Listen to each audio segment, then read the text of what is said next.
Hello my dear friends, today I'm going to talk about the international students who are deported from Canada. Around 700 students are deported from Canada. Basically these 700 students are from India and they are from one particular consultancy from Punjab, which is a part of northern region of India. So let us not talk about whether it is south or north. But basically, let us discuss about the reason why they have been deported from Canada.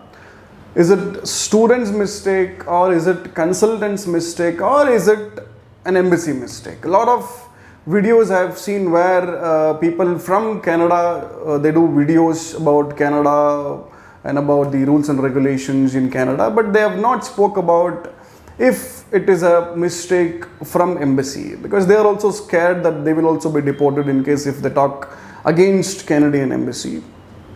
Let us discuss. It is not something that we are blaming anybody. We are just discussing about the mistake, what could have been prevented from this, because 700 students, 700 innocent students are being deported after 5 years of their effort.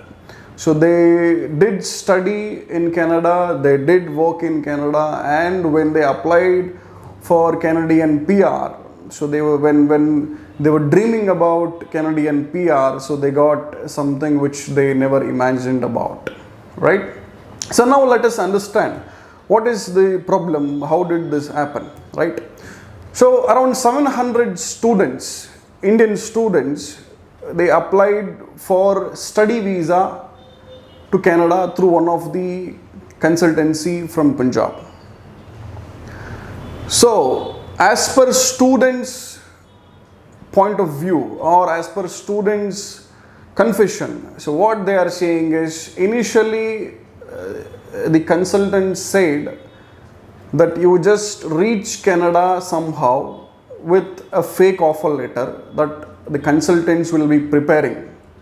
And then once you reach there, so you can apply to a different college and then you can start studying and then you can settle permanently. This is what the message was conveyed from the consultant. And also the students accepted or not. This is something which students are not saying, and the Canadian embassy says that students were aware of it, right? So what students are saying is that we never knew about this. Some students are saying we never knew that once I reach Canada that I will be getting a call from the consultant and then asking to change the college, right? If it is one or two students, we will understand, but this is 700 students going through the same path, which means maybe 50% of the students knew about this and 50% of the students did not know, and maybe they are the victims now. So what exactly happened? The consultant said, you just give me your educational certificates, passport, and you deposit certain amount, around 20 lakhs.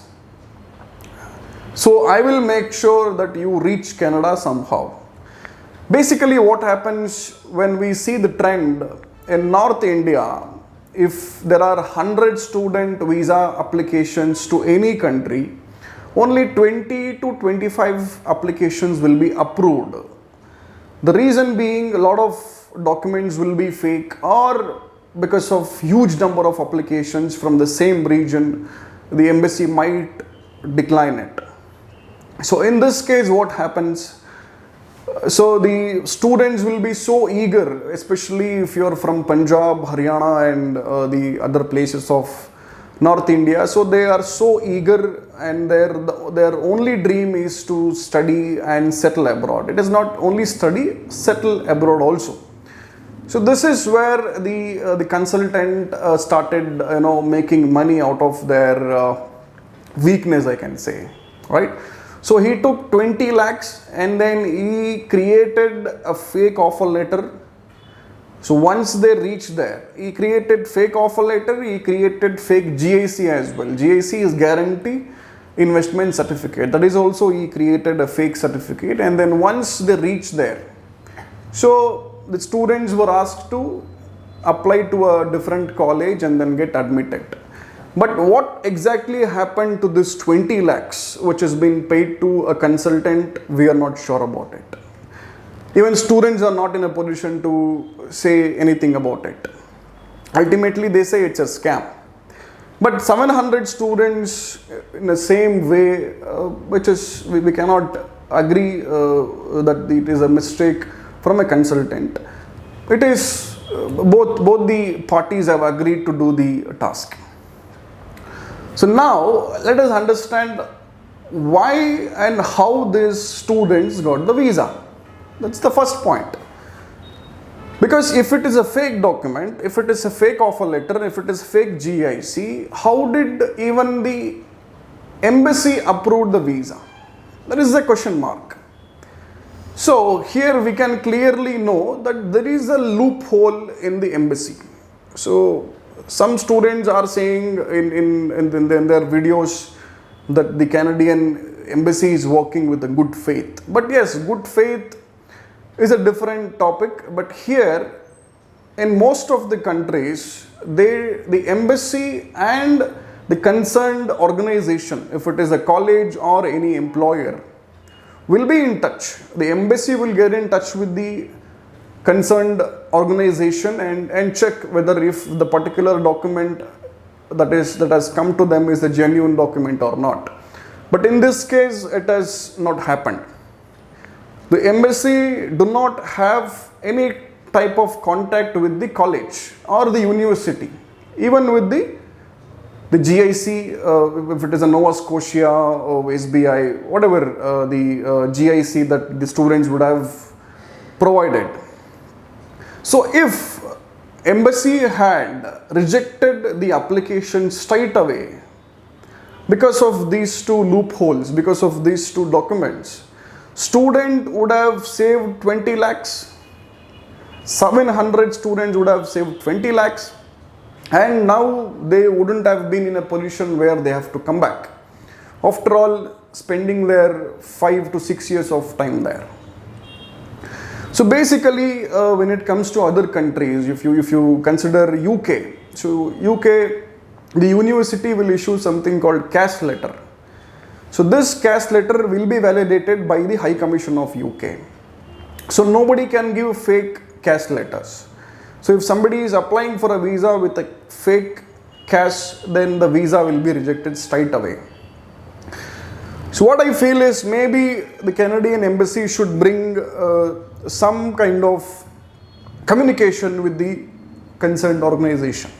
And another suggestion and advice for the students. See, we totally understand you have a lot of dreams to study and settle abroad, basically if you're from north part of India. Because a lot of your friends and family members will be abroad, settled abroad, even you want to settle abroad. But make sure you do it in a genuine way. Because one or the other day, you will be caught. Right? So, make sure whatever the documentation or anything that you provide should be a genuine one. That is the advice. So, students, make sure you follow the right pathway. So here in this case, you should decide if it is a mistake from a student, if it is a mistake from the consultant, if it is a mistake from the embassy, right? A lot of loopholes, but finally, who's suffering? Embassy is not suffering, consultant is not suffering, students, after all spending lakhs together, they are suffering. So now they are in a state where they are not able to come to India, but still they have to forcefully come to India. But what is their next life? So please, guys, my dear friends, please think before you do something, especially on this grounds. Thank you.